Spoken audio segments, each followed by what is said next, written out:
students from Hebrew University. "Pizza delivery," Yusuf said in Hebrew when a female voice responded. The student assumed one of her roommates had ordered pizza and dispatched an electric current to the lock on the front door, which instantly clicked open. Yusuf held the door for the nearly blind doctor who had been in the back of the panel truck with him. The doctor, wearing window-pane-thick eyeglasses with wire frames and tapping a long, thin bamboo cane on the pavement before him, followed Yusuf through the shabby lobby and up the stairs, careful to stay half a floor behind him. At the 4th floor, Yusuf pushed open the fire door. The doctor, a heavy-set man on the short side with short cropped hair, remained out of sight on the landing. At the far end of the long and narrow corridor, a burly Israeli wearing aviator's sunglasses and an open-necked sports shirt outside his slacks tipped his folding metal chair off the wall onto its 4 legs. Yusuf stopped under one of the corridor lights to consult the delivery ticket. "Which door is 416? He called in Hebrew to the Israeli. "This is 416, the Israeli replied, "but nobody told me about a pizza delivery." Yusuf started toward the Israeli, who rose to his feet and reached behind his back to grip the butt of the revolver wedged into his belt. Holding the pizza in his left hand, Yusuf said amiably, "Somebody owes me 38 shekels." And he offered the delivery ticket to the Israeli, who towered over him by a good head. The Israeli, with his giant right fist wrapped around the butt of the revolver, accepted the delivery ticket with his left hand. He made the mistake of taking his eyes off the delivery man for a moment. He noticed apartment 416 written in ink immediately under the address on Etzel Street. He saw the name of the young American woman who rented the apartment, Goodman, on the top of the delivery ticket. And then his eyes went sightless as the thin dagger with the tapered blade that Arab farmers use to kill fowl plunged between the 2nd and 3rd rib into his heart, severing the pulmonary valve, drawing blood, cutting off life. Catching the bodyguard under an armpit, Yusuf lowered him back onto the folding chair, then patted the pockets of his slacks in search of the key to the apartment.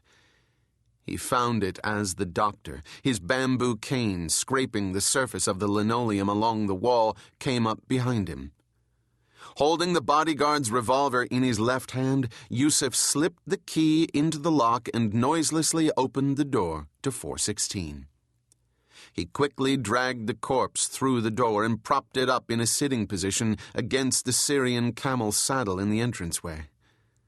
The doctor rested one hand on Yusuf's shoulder and followed him down the hallway to the bedroom. Grunts of exertion came from behind the door, as if it led to a gymnasium. Yusuf turned the knob and opened the door and stepped into the room, which was lighted by Palestinian rush candles and perfumed with incense. Except for the large mattress on the floor, the room was unfurnished. 2 naked figures appeared to be wrestling on the mattress.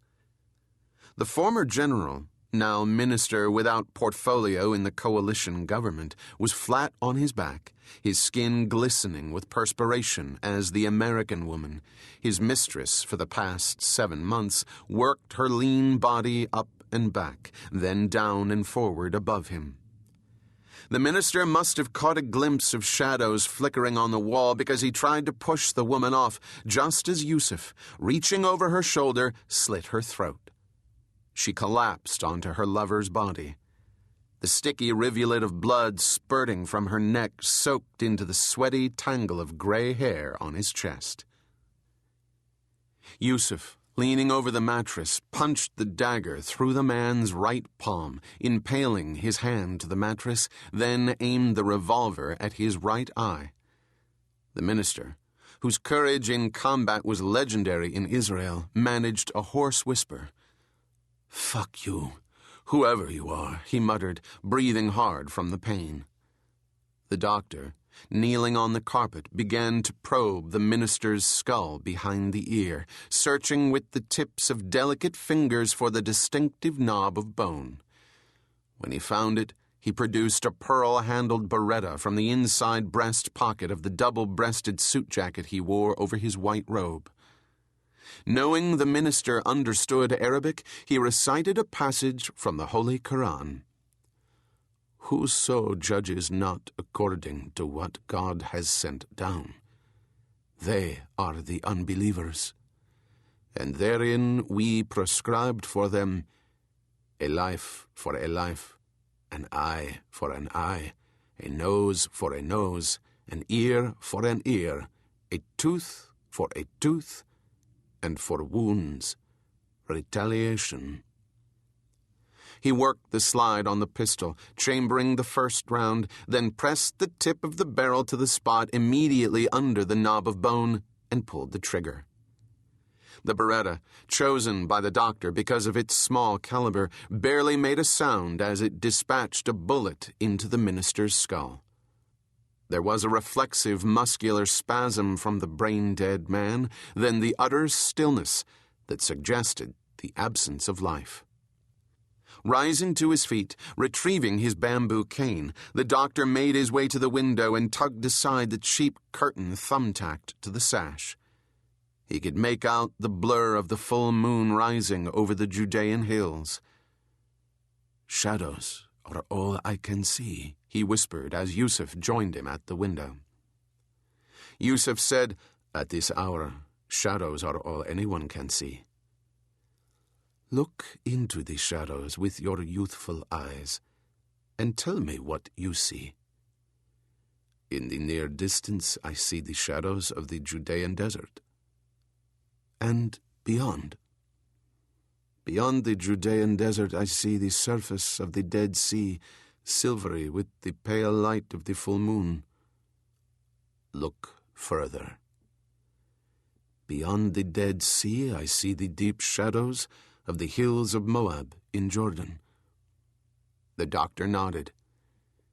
"In the Jewish Bible, it is said the descendants of the prophet Ibrahim's nephew, who was called Lot, inhabited the kingdom of Moab." Yusuf seemed taken aback. "You have read the Jewish Bible?" "Clearly. The prophet himself, who was the messenger of God, was familiar with the Jewish Bible through his contacts with the Jewish tribes in Yathrib, the oasis that became known as Medinat an-Nabi, or more simply, Medina." The doctor turned away from the window. "Clearly," he murmured, following another thought as he moved like a phantom through the rushlight toward the door. "God is most great, who permits his blind servant to smite the enemies of Islam." The pre-dawn raid on the apartment in the city the Arabs called Nablus and the Jews called Shrem was to be Elihu's swan song. The elite Mossad commando team that he'd led for more years than he cared to remember had already held a raucous dinner in a seaside restaurant in Jaffa to celebrate his promotion to Katza. From now on, Elihu, a veteran of 23 raids, including the famous one led by Ariel Barak into the heart of Beirut, would run agents from a secret Mossad bureau in Jaffa, as opposed to personally leading them into combat. The 5 soldiers, dressed, like Elihu, in frayed Arab robes with keffiyehs wrapped loosely around their heads, were superstitious. Last missions were notoriously jinxed for the individual who was retiring from active service. To a man, the team wanted Elihu to stay with the Mercedes-Benz taxi and survey the deserted street, but he wasn't buying into that. He had led his raids from the usual position of the commanding officer in an Israeli military unit, which is to say, from the front. His last mission would be no exception. The team parked the taxi in the alley next to a closed petrol station. Elihu motioned for the driver to stay with the car. If there was any activity in the street, he would alert the others. Each member of the team had a tiny speaker in one